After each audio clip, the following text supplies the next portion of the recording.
Bienvenue dans cette nouvelle vidéo. Aujourd'hui, on va voir comment prendre confiance en soi, autant du point de vue du modèle que du photographe. C'est parti!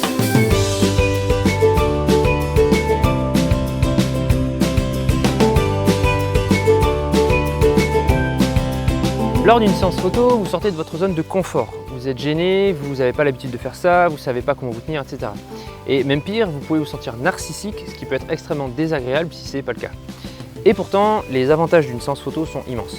C'est Amélie qui m'a proposé de faire ce tuto. C'est vrai que les séances photos, c'est pas la même chose selon si on est débutant ou si on a déjà fait un paquet de photos. Donc c'est intéressant et c'est un bon sujet. Et donc ce tuto, ça me permet de vous montrer ce que ça donne une séance photo avec quelqu'un qui n'a encore jamais fait de photo. On va commencer par des photos en contre-jour où tu peux partir de là, par exemple. Ici, là, où je suis, c'est pas mal. Ok? Oui. Et moi, je suis là, j'ai besoin que tu marches juste en me regardant, d'accord? Et tu vas aller à peu près ici. Au début d'ailleurs, c'est bien quand on fait un shooting photo de commencer à faire des photos en mouvement. Ça permet de s'échauffer, se délier les jambes, etc. Ce que le photographe peut proposer à sa mannequin, c'est de faire le catwalk, ce qu'on appelle la marche du chat, que les mannequins font habituellement. C'est-à-dire qu'on imagine suivre une ligne devant soi et qu'avec ses pieds, on suit cette ligne. Et du coup, ça permet quoi? Ça permet de faire ressortir ses hanches et sa poitrine si on se tient bien droit. Donc plutôt que marcher comme ça, on va essayer de faire le catwalk et suivre une ligne.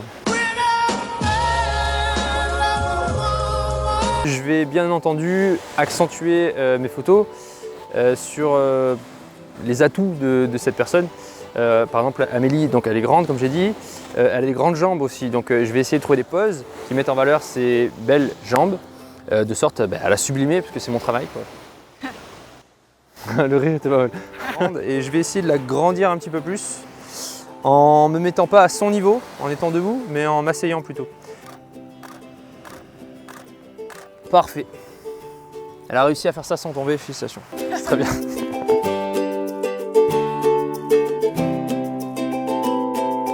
En regardant la mer, mais pas le cou très droit, tu vois, je pense qu'en ayant le cou un peu penché, ça peut pas mal.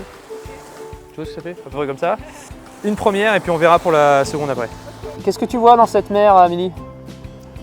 Parce que tu avais le regard perdu, donc j'ai essayé de te faire parler. Je veux bien que tu aies les mains, effectivement, comme tu disais, ouais, plus en retrait, voilà, comme ça, c'est peut-être... Ouais, c'est plus sympa.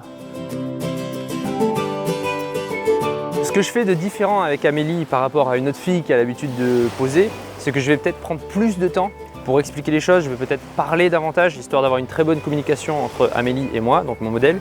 Et aussi prendre plus de temps aussi pour montrer les poses moi-même, ce genre de choses-là. Donc le but de l'opération, c'est évidemment de la mettre en confiance pour qu'elle puisse être elle-même, qu'elle ne se prenne pas la tête. Le but, c'est évidemment de profiter, de prendre un bon moment. Une séance photo, c'est ça, hein. C'est de prendre du plaisir autant du côté du photographe que de la modèle. Ça peut paraître un peu fou, mais ce tronc est actuellement en feu. On vient de voir ça à l'instant là. Donc on est sur la plage et ce tronc est en feu. Je ne sais pas pourquoi. Sachez que si elle décède, c'est pour le bien des tutos. Tes mains, du coup, puisque tu les as contre ton ventre, ça fait vraiment genre je suis en train de me protéger et je me sens pas bien. Je pense que c'est mieux si tu les mets sur le tronc sans que ce soit en feu. Voilà, comme ça, ouais. Comme ça, sur le tronc ou alors sur tes genoux, peut-être l'un des deux, mais voilà, ça me va aussi par exemple. Amélie, si tu veux bien, tu vas te retourner t'asseoir dans le sable et tu vas t'appuyer avec ce tronc. Tu vas mettre ce tronc dans ton dos. Ouais, dans le sable, ouais. Là, l'objectif, c'est que je me rapproche moi du feu pour essayer de la voir dans la photo. Parce que je trouve qu'on le voyait pas bien avant.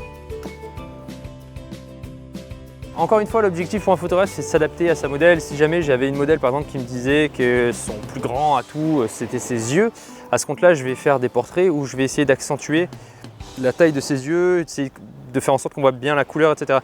Donc pour ce cas de figure, si jamais c'était les yeux qu'on me demandait de photographier en priorité, je me mettrais un petit peu plus au-dessus du visage, de sorte à les agrandir et qu'on les voit bien, que ce soit vraiment ça qui soit mis en valeur. C'est ce que je fais là maintenant pour Amélie.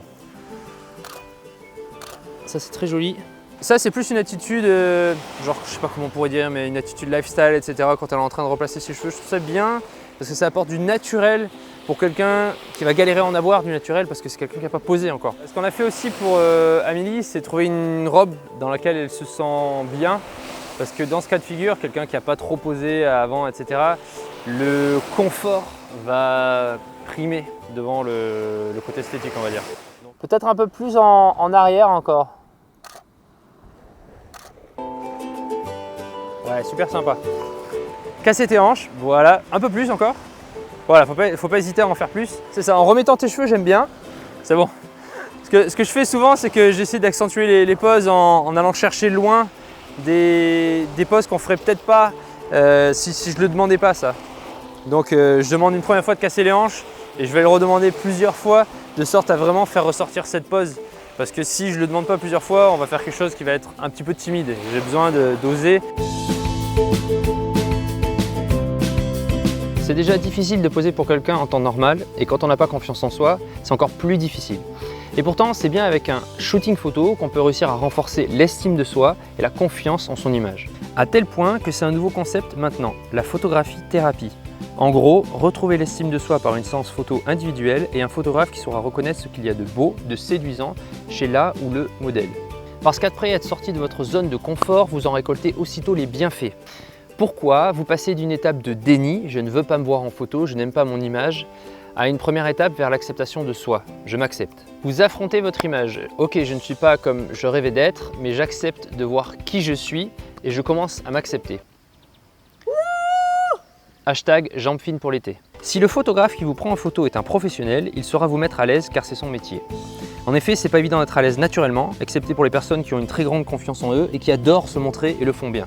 Ça, c'est les acteurs professionnels, les comédiens ou Nicolas Sarkozy.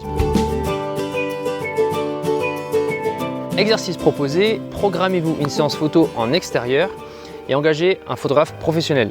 Alors pourquoi professionnel? Parce qu'en théorie, comme c'est son métier, il saura mieux vous mettre à l'aise, etc. En tout cas mieux qu'un amateur. Alors je dis en théorie parce que je connais certains photographes amateurs qui sont très bons et qui ont un très bon contact humain. Donc c'est à vous de voir en fonction de votre ressenti avec le ou la photographe. Quand j'ai commencé à prendre des photos, je ne pensais pas être capable de prendre de bons portraits parce que je pensais que mon travail n'était pas à la hauteur. Ce qui m'a aidé, c'est que j'ai des amis qui se sont proposés par eux-mêmes de poser pour moi. Et là, j'ai pu voir que mes photos avaient du potentiel, encore plus avec les avis positifs de mes premiers modèles.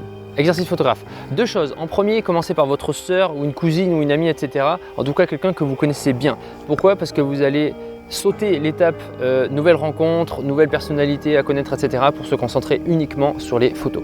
Et une fois que c'est fait, en deuxième, trouvez-vous un groupe Facebook qui met en relation modèles et photographes et vous vous proposez de photographier gratuitement.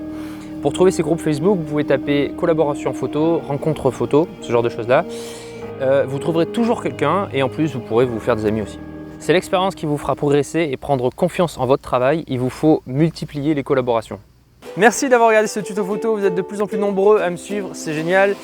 Passez par ma page Facebook si vous voulez que je sois votre photographe pour une séance photo. Si vous voulez poser pour un épisode des tutos photos, si vous voulez prendre un cours photo avec moi, je suis Aix-en-Provence. Programmez-vous, exercice proposé. Je vais reprendre cette phrase que mes photos avaient. Oh là là, ah, super belle. Non, je te montre pas.